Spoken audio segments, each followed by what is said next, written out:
আসসালামু আলাইকুম viewers, welcome to my Facebook page and YouTube channel travellers Discovery. আমি এখন যাচ্ছি প্রাকৃতিক সৌন্দর্যে ঘেরা একটি গিরিখাত ধর্ষণে, যেটির অবস্থান সোনারঘাট উপজেলার রামগঙ্গা ও চাকলাপুঞ্জির মাঝামাঝি। কেউ এটিকে গিরিখাত বলে, আবার কেউ গিরিপথ বলে থাকে। এই গিরিপথটি মাধবপুর সোনারঘাটের মূল সড়ক থেকে দেখা যায়। সোনারঘাট থেকে আসলে রাস্তার বাম পাশে, আর মাধবপুর থেকে আসলে রাস্তার ডান পাশে। এখানে একটি পাহাড়ি ছড়াও রয়েছে, সাপের মতো আঁকাবাঁকা ছড়াটি। কোথাও বড় রাস্তা, আবার কোথাও সরু। সূর্যের আলো এখানে লুকোচুরি খেলে। তবে বর্ষা মৌসুমে পানির প্রবাহ বেশি থাকে। পানি পাহাড়ের বুক বেয়ে নেমে আসে এই গিরিপথে।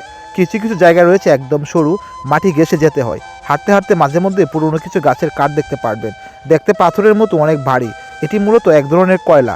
কয়লা এক প্রকারের জীবাশ্ম জ্বালানি। প্রাচীনকালের বৃক্ষ দীর্ঘদিন মাটির তলায় চাপা পড়ে ধীরে ধীরে কয়লায় পরিণত হয়। সাধারণত কয়লা কালো বর্ণের হয়ে থাকে। এটি পুরোপুরি কালো নয়, আংশিক কালো। এটিকে কি কয়লা বলে না অন্য কিছু বলে, আপনারা কমেন্টে জানাবেন। গিরিপথটি বেশি লম্বা নয়, তবে এর সৌন্দর্য আপনাকে আশাহত করবে না। ছোট হলেও দেখতে অসাধারণ। আশা করি আপনার মন জুড়িয়ে যাবে। আজকের ভিডিওটি এই পর্যন্তই। ভালো থাকবেন। আল্লাহ হাফেজ।